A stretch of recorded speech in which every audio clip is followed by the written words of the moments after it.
Morning everyone. As you all know, we are discussing the chapter Pastoralist in Modern World, and today's topic is colonial rule and pastoral life. Under colonial rule, the life of pastoralists changed dramatically.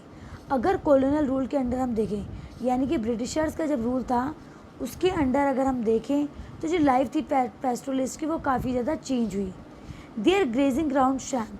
Their movements were regulated and the revenue they had to pay increased. क्योंकि उनके जो grazing ground से वो shrank हो गए, उनकी movements को regulate किया जाने लगा एंड वो जो रिवेन्यू पे करते थे उसे इंक्रीज कर दिया गया.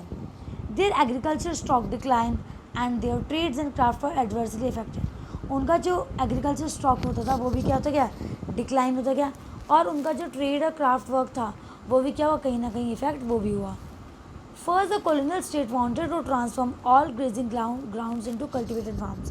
इसका पहला रीज़न ये था कि जो कॉलोनियल गवर्नमेंट थी वो क्या चाहती थी, वो इन ग्रेजिंग लैंड्स को कल्टिवेटेड फार्म में तब्दील करना यानी कि चेंज करना चाहती थी.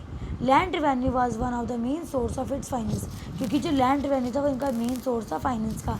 आपको पता होगा कि कॉलोनियल रूल के टाइम पे क्या होता था, जो कॉलोनियल गवर्नमेंट थी वो क्या करती थी, इन जो फील्ड्स थे, ठीक है, यानी कि जो लैंड थी इनको अपने अंडर ले लेती थी और लोगों से फिर इसमें वर्क कराती थी.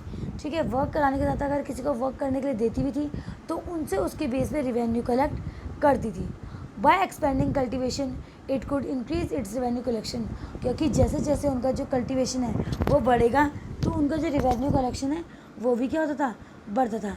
It could at the same time produce more jute, cotton, wheat and other agriculture product that were required in Europe. और ये जो कॉलोनियल गवर्नमेंट थी ये क्या चाहती थी, ये चाहती थी कि ये उन्हीं प्रोडक्ट को उगाएं जिनकी यूरोपियन मार्केट में क्या है, डिमांड है. To colonial officials all uncultivated land appear to be unproductive. और कॉलोनियल ऑफिशियल का मानना था कि जितनी भी अनकल्टिवेटेड लैंड है ये क्या है, अनप्रोडक्टिव है, और अगर इसमें हम कुछ बोएंगे तो ये क्या करेगी, हमारे लिए एक अच्छा मतलब एक प्रोडक्टिव लैंड की तरह काम करेगी, ये वेस्ट लैंड नहीं रहेगी. From the mid-19th century, wasteland rules were enacted in various parts of the country. By these rules, uncultivated lands were taken over, given to select individuals. और अब क्या लगा, एक वेस्ट लैंड, ठीक है, नाम का एक एक्ट था वो आया और उसमें क्या बोलेगा कि जितनी भी वेस्ट लैंड मतलब जितनी भी ग्रेजिंग लैंड है वो अब गवर्नमेंट के अंडर आ जाएगी. गवर्नमेंट उसको अपने हिसाब से किसी इंडिविजुअल को देगी. These individuals were granted various concessions and encourage to settle these land.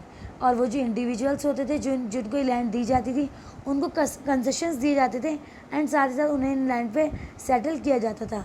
Some of them were headman of villages. इनमें से जो ज़्यादातर लोग होते थे वो कौन होते थे, विलेज के हेडमैन होते थे. ठीक है, in most of areas land taken over actually grazing tract and regularly by pastoralist. So expansion of cultivation inevitably man the decline of pasture and problem of पैस्टोरलिस्ट.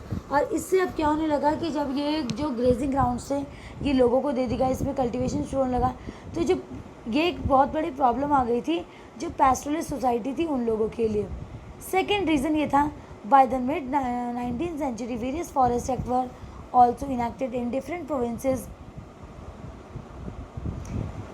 Though these acts, some forests which produce commercially valuable timber like deodar and sal were declared reserve. No pastoralists were access to these forests. Other forests were classified as protected. In these, some customary grazing rights of pastoralists were granted, but their movement were severely restricted. The the colonial official believed that grazing destroyed the saplings and young shoots of trees and germinated on the forest floor. The herds trampled over the sapling and munched away the shoots. They were prevented new trees from growing. अब second reason ये था कि उस समय इन्होंने forest laws में काफ़ी change किए थे. ठीक है, जिसमें ये था कि जो पेस्टरलिस्ट है, ठीक है, उनको आना मना था. जो रिजर्व फॉरेस्ट में उनमें लोगों को आना मना था और कभी आते थे तो उनको पनिशमेंट दी जाती थी. ठीक है, इनको बिल्कुल रेस्ट्रिक्ट कर दिया गया था. और ये ऐसा मानते थे कि जब पेस्टरलिस्ट यहाँ से चल कर जाते हैं तो वो क्या करते हैं, जो फॉरेस्ट का फ्लोर है उसमें जो सैपलिंग्स उगरी होती है उनके शूट्स को मार देते हैं, मतलब वहीं जड़ से ख़त्म कर देते हैं, जिसके आज जो नए पेड़ है वो नहीं उग पाते हैं. The forest act change the lifes of pastoralist. अब ये जो फॉरेस्ट लॉज आए इन्होंने क्या करा, उनकी लाइफ्स को बिल्कुल चेंज कर दिया. They were now prevented from entering many forest and had earlier provided valuable forage for their cattle. Even in the areas they were allowed entry, their movements were regulated. ठीक है, अब forest laws के change होने कैसे क्या हुआ कि pastoralist की लाइफ में भी बहुत बड़ा चेंज आया. ठीक है, अब उन्हें फॉरेस्ट में एंटर करने नहीं दिया जाता था. ठीक है, तो इसलिए अपने उनके कैटल्स के लिए भी उनके पास फूड नहीं हो पाता था. ठीक है, और अब उनकी जो एंट्रीज होती थी, ठीक है, वो भी रेगुलेट की जाती थी. They needed a permit for entry.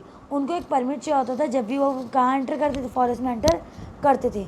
The timing of their entry and departure was specified and the number of days they could spend in the forest was limited. अब वो जो परमिट होता था उसमें क्या क्या मेंशन होता था, टाइम होता था कि कब वो एंट्री कर रहे हैं, ठीक है, कब वो डिपार्चर कर रहे हैं, एंड साथ ही साथ वो कितने दिन इस फॉरेस्ट में क्या करने वाले हैं, रहने वाले, स्पेंड करने वाले, वो भी सब मेंशन होता था. Pastoralists could no longer remain in an area even if forage was available. The grass was succulent and the undergrowth in the forest was ample. They had to move because the forest department permits that have been issued to them now ruled their lives. The permit specified the periods in which they could be legally within forest. If they overstayed, they are liable to fine. ठीक है, और अब क्या करा इन्होंने, जितने मैंने आपको बताया कि जो इन्होंने जो परमिट बना रखा था उसमें एंट्री का टाइम से लेके डिपार्चर के टाइम से लेके पूरा मतलब मेंशन था कि वो कितने दिन वहाँ पे सर्वाइव करेंगे. ठीक है, आपको पता होगा कि जो पेस्टोरलिस्ट थे वो तो एक जगह से दूसरी जगह मूव करते रहते थे. ठीक है, लेकिन तभी भी उनको इनके अकॉर्डिंग वर्क करना पड़ता था, और कभी अगर उन्हें 1-2 दिन एक्स्ट्रा हो गए तो इन पर फाइन लगा दिए जाते थे. थर्ड रीज़न था British officials were suspicious of nomadic people. They distributed mobile craftsmen and traders who hawked their goods in villages and pastoralists who changed their places of residence every season, moving in search of good pastures for the land. जो British officials थे वो इन nomadic लोगों को देख के ज़्यादा खुश नहीं होते थे. वो क्राफ्ट पर्सन और ट्रेडर्स को देख के ज़्यादा खुश होते थे, क्योंकि वो जो लोग थे वो विलेजेस में ही सेटल थे, और जब भी ब्रिटिश ऑफिसर्स को काम होता था उनसे, वो वहाँ उनसे जाके मिल लेते थे. लेकिन अगर नोमैडिक पेस्टोरलिस्ट की बात करें तो हमेशा मूव पे रहते थे, कुछ टाइम के लिए रहते थे, कुछ टाइम के लिए नहीं रहते थे. The colonial government wanted to rule over the settled population. और जो कॉलोनियल गवर्नमेंट थी वो क्या चाहती थी कि वो सेटल्ड जो लोग हैं उन पर रूल कर सके. They wanted the rural people to live in villages in fix jobs and fix rights in on particular field. जो ब्रिटिश ऑफिसर थे वो चाहते थे कि जो रूरल लोग पीपल हैं वो, ठीक है, विलेज के, वो फिक्स जगह पे काम करें, फिक्स्ड उनकी सैलरी हो. ठीक है, और वो उस हिसाब से उनको अपने हिसाब से कंट्रोल करके रख सकें. उनके साथ ही उनके पास पर्टिकुलर फील्ड हो जहाँ पे वो अपनी क्रॉप्स को उगाएं. Such a population was easy to identify and control. ऐसी पॉपुलेशन को कंट्रोल करना, आइडेंटिफाई करना उनके लिए ईजी होता था, इसलिए वो चाहते थे कि लोग सेटल्ड होकर रहें. Those who were settled were seen as peaceful and law abiding. ठीक है, जो लोग सेटल्ड होकर वहाँ पे रहते थे उनको अच्छा माना जाता था. ठीक है, उनको पीसेबल माना जाता था और लॉ अबाइडिंग माना जाता था. Those who were nomadic were considered to be criminal. और जो नोमैडिक पेस्टोरलिस्ट होते थे उनको क्या बोला जाता था, क्रिमिनल्स बोला जाता था, क्रिमिनल ट्राइब बोला जाता था. They were stated to be criminal by nature and birth. उनको बोला जाता था कि तुम नेचर से भी और बर्थ से भी दोनों की तरीके से क्या हो, क्रिमिनल हो. Once this act came into force, these communities were expected to live only in notified area of settlements. They were not allowed to move out without a permit. The village police keep the continuous watch on them. अब जैसे ये जो forest laws थे, ये जो नया law था ये आया, ठीक है, तो क्या हुआ, जो कम्युनिटीज़ थी उन्हें क्या हुआ, उन्हें कुछ स्पेशल एरिया दे दिया गया कि वो वहीं रहेंगे, और उन्हें अलाउ नहीं किया गया कि वो कहीं और जा सकें. और पुलिस को वहाँ पे बिठा देगा ताकि वो उन पर क्या रख सके, निगरानी रख सके, उनको देख सके. फोर्थ रीज़न ये था, to expand its revenue income the colonial government looked for every possible source of taxation. So tax was impose on land, on canal water, on salt, on trade goods, on even animals. और अब क्या है, वो जो east India company थी, यानी कि जो ब्रिटिश ऑफिशियल्स थे, वो चाहते थे कि जो रिवेन्यू का क्या हो, ज़्यादा से ज़्यादा हो. तो उन्होंने कॉलोनियल गवर्नमेंट को क्या करा, उन्होंने जो कॉलोनियल गवर्नमेंट थी उन्होंने क्या करा, उन्होंने जो टैक्सेस थे वो किस किस पे लगाए, लैंड पे लगाए, कैनल के वाटर पे लगाए, सॉल्ट पे लगाए, गुड्स की ट्रेड पे लगाए, और साथ ही साथ एनिमल्स पर भी लगाए. Pastoralist had to pay tax on every animal they grazed on the pasture. और अब पेस्टोरलिस्ट को क्या करना पड़ता था, पे करना पड़ता था पास्चर्स में अपने एनिमल्स को घास खिलाने के लिए. In most pastoral tract of India grazing tax was introduce in mid 19th century.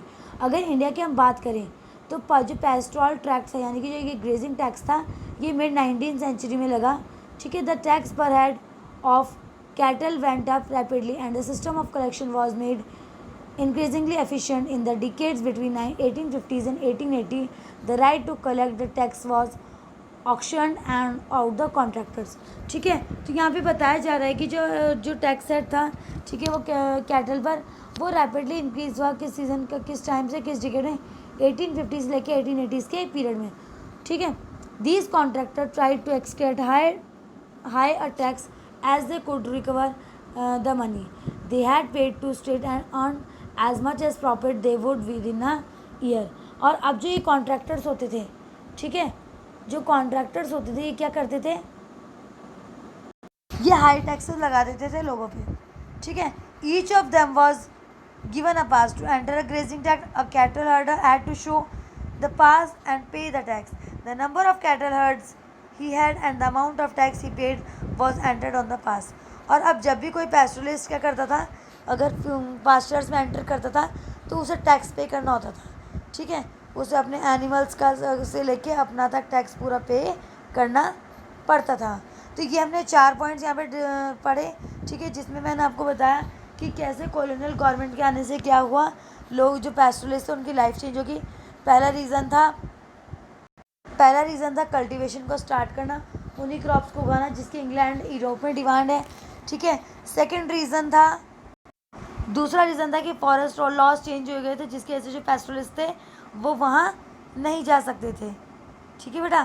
Third जो था, जो ब्रिटिश ऑफिशियल जो थे वो ये सोचते थे कि नोमैडिक पीपल सेटल्ड होके नहीं रहते हैं, इसीलिए उनका ज़्यादा फोकस सेटल्ड लोगों पर रहता था, नोमैडिक पीपल पर नहीं रहता था.